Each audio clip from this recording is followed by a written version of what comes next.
ciudad y cuántos edificios tiene. Muchísimos y cada vez más. Es que de un tiempo a esta parte donde usted mire hay grandes y altas construcciones. ¿O me equivoco?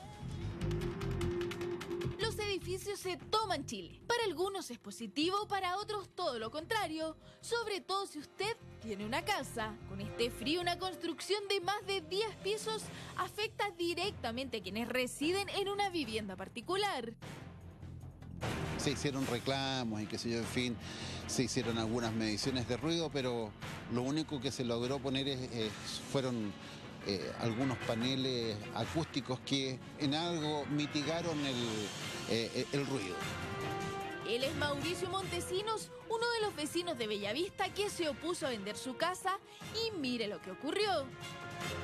Más de alguna oportunidad yo tuve que salir al patio. Si salía al patio tenía que salir con casco. Ya. Le comuniqué todo esto a la empresa y ellos tomaron algunas medidas, pero por lo menos tuve en 3 ocasiones lluvia de piedras sobre mi casa. Fue un asunto bastante peligroso, la verdad de las cosas.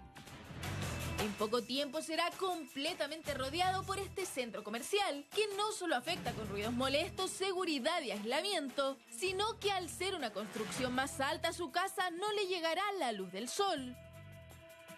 Hay un grupo de vecinos que somos una cierta cantidad de gente que no quiere abandonar este lugar y lo hemos defendido. Lo mismo está ocurriendo en la comuna de Macul. Casas que colindan con edificios que se están creando obligan a los residentes a pasar frío y con esto aumentan también sus gastos.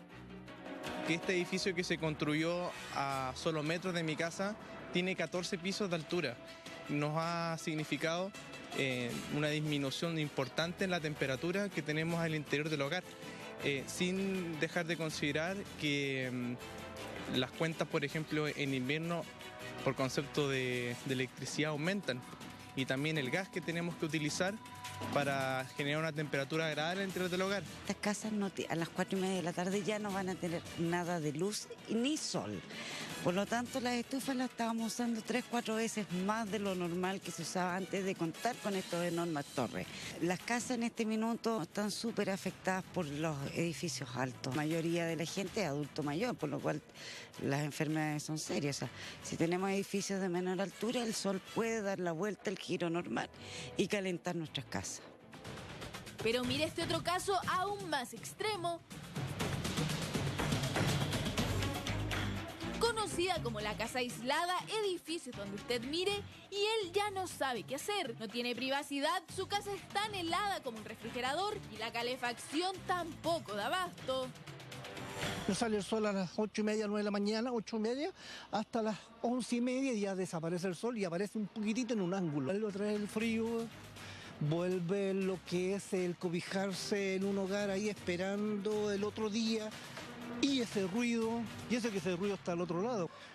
Y velando solamente por una tranquilidad que ojalá que se termine, pero por lo menos un año más. Casas con falta de luz natural será una de las peores consecuencias de la construcción de edificios a su alrededor. ¿Qué puedo hacer si vivo en una casa y no la quiero vender, pero mis vecinos sí? Bueno, en primer lugar, nadie puede obligar a vender.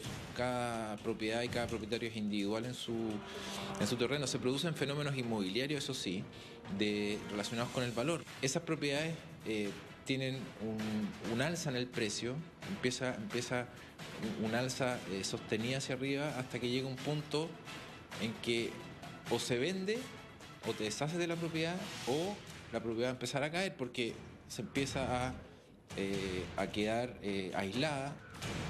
¿Existe alguna manera de cerciorarme que mi casa no va a ser rodeada por edificios, dejándome sin acceso a la luz solar? La única forma de hacer frente como a la especulación de que de la noche a la mañana se levante una torre habitacional de 20, 30 pisos colindante a tu casa es a través de la regulación.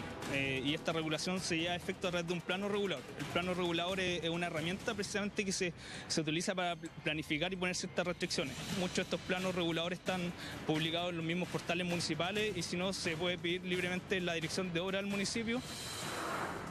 En Santiago el casco histórico es uno de los que tiene mayor cantidad de edificios, pero esto es pan de cada día en las ciudades. Casas oscuras y aisladas, ¿cómo evitar esta difícil realidad?